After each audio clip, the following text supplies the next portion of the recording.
Magandang araw sa inyo mga tao. Mag-unbox nga pala ako ng in-order ko mula sa Orange app. In-order ko pala ito para sa alaga ko na si Elise. Tamang-tama ito para sa init ng panahon. Cooling pad ito para sa alaga ko. Tamang-tama ito para sa sobrang init ng panahon ngayon. At syempre, kailangan ko din siyang alagaan dahil sobrang prone nila sa heat stroke sa panahon ngayon. Ang cute-cute nga at ang liit-liit lang ng cooling pad, pero feeling ko ay naliliitan ako sa cooling pad na to. Ang liit-liit na nga ni Elise sa edad niyang 4 na taon, pero mas naliliitan pa rin ako sa cooling pad na binili ko. Ang syunga-syunga ko nga talaga kahit kailan pumili ng order.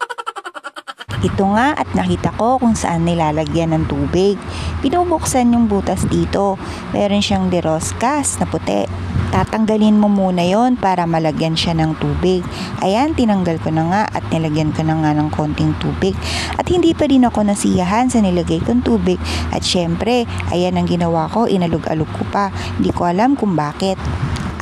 Dahil nga sa nakukulangan nga ako sa tubig, ito at dinagdagan ko pa siya ng tubig para maging mas lalong komportable ang paghiga ng alaga ko. Ayan, pinupuno ko nga siya ng tubig. May mga natapon nga dyan.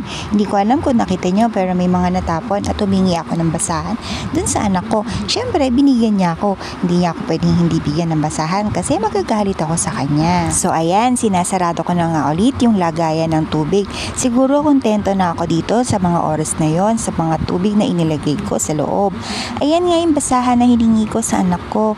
Pupunasan ko muna para mawala ang mga basa sa paligid. Ito nga at inaamoy-amoy na ni Elise ang cooling pad na ibinili ko para sa kanya. Feeling ko nga ay gustong-gusto niya ito kasi ayan, hinigaan niya na. At syempre, para mas maging komportable ang kanyang paghiga, ipupwesto ko na ito sa kanyang bahay. Feeling ko talaga ay tuwang-tuwa si Elise sa binili kong cooling pad para sa kanya. Dahil kahit hindi sila nakakapagsalita, ay meron naman silang mga love language na kailangan lang nating intindihin at unawain upang mas lalo nating maintindihan kung ano ang mga gusto nilang ipahatid para sa atin. Only 4 parents knows. Ito na nga at ipinasok ko na siya sa loob ng kanyang bahay. Tamang-tama lang naman yung size at ang liit ng kanyang cooling pad para sa kanyang bahay, pero mukhang gusto ko pa din siyang bilhan ng mas malaki dyan. Ito namang si Elise ay tahol ng tahol. Gusto kasi niya magpabuhat. Nakita niya kasi na nasa labas ako, pero hindi ko siya binuhat kasi kailangan ko siyang i-introduce doon sa cooling pad na binili ko sa kanya. Ayan nga, at palipat-lipat siya ng pwesto. Ayan, lumipat nga siya ng pwesto doon sa may bandang unahan at bumalik na naman siya doon sa cooling pad niya. Ang kulit-kulit mo talaga, Elise, kaya love na love ka ni Mama eh.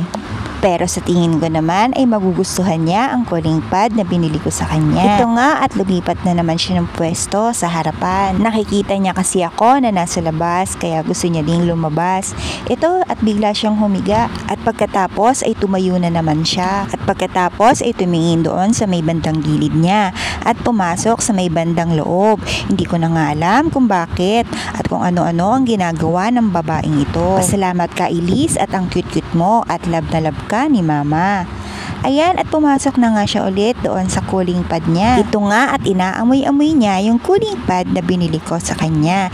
Isa ito sa mga palatandaan na gusto naman niya at kinikilala niya yung mga bagong gamit na nasa paligid niya. Ito na nga at hinigaan niya na ulit yung kanyang cooling pad. Sarap na sarap siya sa cooling pad dahil talaga namang napakasarap sa feeling ng higaan yung cooling pad dahil malamig sa pakiramdam at talaga namang nakakabawas ng init ng panahon. Meron nga siyang tinitingnan doon sa kanyang likod kasi nga naman ay nandoon yung mga anak ko at dumadaan, kinakat ko na nga lang.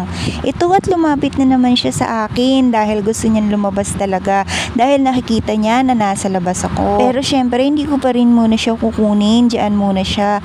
Ito na nga kakatahol niya ay nakatulog na siya sa pagod sa kanyang katatahol. Sorry baby Elise, love na love ka pa rin ni Mama pero ang cute-cute mo pa rin kahit natutulog ka, nakalabas pa rin yung dila mo.